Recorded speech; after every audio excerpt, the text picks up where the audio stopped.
विधानसभा निवडणुकीचा निकाल लागलाय। महायुतीला दणदणीत बहुमत देखील मिळाले। या गोष्टीला आता 10 दिवस उलटले तरी अद्याप महाराष्ट्रात नवं सरकार स्थापन होऊ शकलेलं नाही।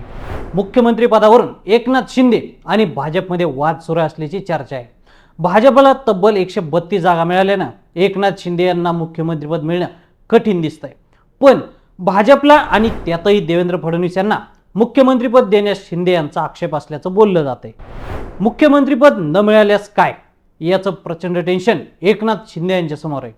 शिंदेंसमोर नेमके कोणते प्रश्न आहेत आणि देवेंद्र फडणवीस यांना मुख्यमंत्रीपद देण्यास आक्षेप का आहे हेच समजून घेऊया या व्हिडिओमधून।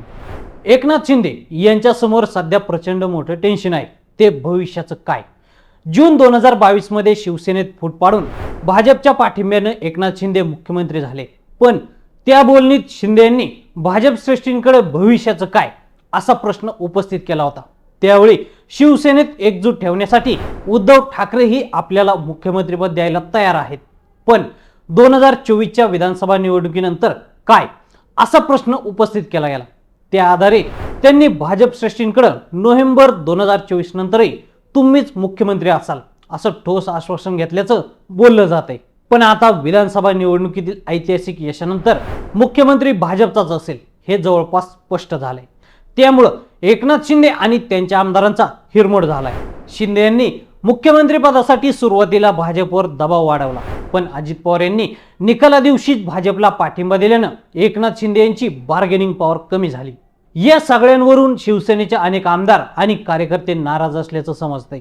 आम्हाला वापरून फेकून दिलं तर नाही ना असाही प्रश्न ते उपस्थित करत आहेत। मुख्यमंत्री पदापासून दूर झाल्यानंतर एकनाथ शिंदे यांची पुढील वाटचाल नक्कीच सोपी असणार नाही। गेल्या 2 ते 2.5 वर्षामध्ये शिवसेना कोणाची, चिन्ह कोणाचं अशा अनेक बाबींवर मात करता आली। सत्तेचा उपयोग करत शिंदे यांना आव्हानांना तोंड देता आलं।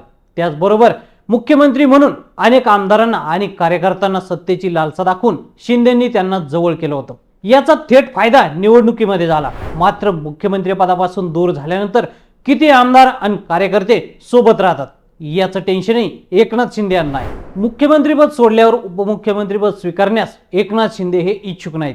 त्या परिस्थितीत एकनाथ शिंदे यांचे पुत्र श्रीकांत शिंदे हे देवेंद्र फडणवीस यांच्या नेतृत्वाखालील सरकारमध्ये उपमुख्यमंत्री बनतील अशी चर्चा आहे। मात्र असं केल्यास एकनाथ शिंदे यांच्यावर घराणेशाहीचा आरोप होऊ शकतो। हाच आरोप एकनाथ शिंदे हे उद्धव ठाकरे यांच्यावर करत होते। तसंच त्यांनी या मुद्द्यावरून आदित्य ठाकरेंना लक्ष केलं होतं। मात्र आता अशीच परिस्थिती एकनाथ शिंदे यांच्या समोर दिसते। विधानसभेची निवडणूक आटोपल्यानंतर आता पुढच्या काही दिवसात मुंबई महापालिकेसह राज्यातील अनेक महानगरपालिका आणि इतर स्थानिक स्वराज्य संस्थांच्या निवडणुका होणार आहेत। मुंबई महापालिकेवर उद्धव ठाकरे यांची सत्ता दीर्घकाळापासून राहिलेली आहे। आता एकनाथ शिंदे यांनी मुख्यमंत्रीपद सोडल्यास ते भाजपसमोर झुकल्याचा आरोप ठाकरेंकडून केला जाऊ शकतो। तसेच भाजपसोबत जाणाऱ्या शिवसैनिकांची अशीच अवस्था होऊ शकते असा नेरेटिव्ह सेट केला जाऊ शकतो। त्याचा मुंबई महापालिका निवडणुकीत शिंदे यांना धक्का बसू शकतो। मुख्यमंत्रीपद फडणवीस यांना देण्यासाठी एकनाथ शिंदे यांचा पहिला आक्षेप आहे तो मराठा समाज। एकनाथ शिंदे हे मागच्या काही काळात महाराष्ट्रातील एक वजनदार मराठा नेते बनले आहेत, तर देवेंद्र फडणवीस हे मराठा समाजात फारसे लोकप्रिय नेते नाहीत हे उघड आहे। मराठा आरक्षण आंदोलनाचे नेते मनोज जरांगे पाटील यांनी तर देवेंद्र फडणवीस यांच्यावर अनेकदा बोचरी टीका केली, तर अजितदादांनी मराठा आरक्षणाच्या प्रश्नापासून स्वतःला लांबच ठेवले। अशा परिस्थितीत एकनाथ शिंदे यांच्याकडे मुख्यमंत्रीपद न दिल्यास मराठा समाजामध्ये भाजपबाबत नाराजी वाढू शकते। तसेच शिवसेना शिंदे गटाकडे वळलेला मतदार हा पुन्हा एकदा महाविकास आघाडीकडे वळू शकतो।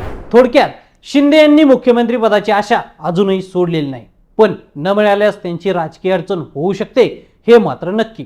तर मंडळी, एकनाथ शिंदे यांच्या समोर असलेल्या टेन्शन बद्दल तुम्हाला काय वाटतं आम्हाला कमेंट करून नक्की सांगा। आणि असेच नवनवीन माहितीपूर्ण व्हिडिओ पाहण्यासाठी लेट्स अप मराठी फॉलो करा।